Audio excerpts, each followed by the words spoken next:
1957ರಲ್ಲಿ ಕರ್ನಾಟಕದ ಬಳ್ಳಾರಿಯಲ್ಲಿ ಜನಿಸಿದ ಮಂಜುನಾಥ್ ಶೆಟ್ಟಿಯವರು 16ನೇ ವಯಸ್ಸಿಗೆ ತಮ್ಮಲ್ಲಿ ಆಗ್ತಿದ್ದ ಸ್ತ್ರೀ ಲಕ್ಷಣಗಳನ್ನ ಗುರುತಿಸುತ್ತಾರೆ. ದೇವರ ಜೊತೆ ವಿವಾಹ ನಡೆಸೋ ಜೋಗಪ್ಪ ಕಮ್ಯುನಿಟಿಗೆ ಸೇರಿ ಜೋಗತಿ ಮಂಜಮ್ಮ ಆಗಿ ಬದಲಾಗ್ತಾರೆ. ನಂತರ ಕುಟುಂಬದವರು ಇವರನ್ನ ಮನೆಯಿಂದ ಆಚೆ ಹಾಕ್ತಾರೆ. ಇದರಿಂದ ಇವರ ವಿದ್ಯಾಭ್ಯಾಸ ಅರ್ಧಕ್ಕೆ ನಿಲ್ಲುತ್ತೆ.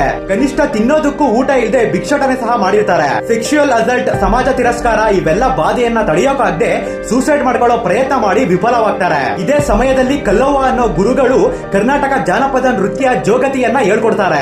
ಈ ನೃತ್ಯ ಕಲೆಯಿಂದ ಇವರಿಗೆ ಒಂದು ಜೀವನ, ಹಲವು ಗೌರವ ಸನ್ಮಾನಗಳು ಲಭಿಸುತ್ತೆ. ನಂತರ ಈ ನೃತ್ಯವನ್ನ ದೇಶದಾದ್ಯಂತ ಪ್ರದರ್ಶಿಸಿ ಒಂದು ಗೌರವಯುತ ಜಾನಪದ ಕಲೆಯನ್ನಾಗಿ ಮಾರ್ಪಾಡು ಮಾಡ್ತಾರೆ. ತಮ್ಮ ಜೀವನ ಪೂರ್ತಿ ಟ್ರಾನ್ಸ್ಜೆಂಡರ್ ಗಳ ಗೌರವಕ್ಕಾಗಿ ಹೋರಾಡ್ತಾರೆ. ಫೈನಲಿ 2019ರಲ್ಲಿ ಕರ್ನಾಟಕ ಜಾನಪದ ಅಕಾಡೆಮಿ ಅಧ್ಯಕ್ಷೆಯಾಗಿ ಅಪಾಯಿಂಟ್ ಆಗ್ತಾರೆ. ಈ ಘನತೆ ಸಾಧಿಸಿದ ಮೊದಲ ಟ್ರಾನ್ಸ್ಜೆಂಡರ್ ವುಮೆನ್ ಅನ್ನೋದು ಇಲ್ಲಿ ವಿಶೇಷ. ಇವರ ಅಪಾರ ಕೊಡುಗೆಯನ್ನ ನೋಡಿದ್ದ ಭಾರತ ಸರ್ಕಾರ 2021ರಲ್ಲಿ ಪದ್ಮಶ್ರೀ ಪುರಸ್ಕಾರ ನೀಡಿ ಗೌರವಿಸುತ್ತೆ.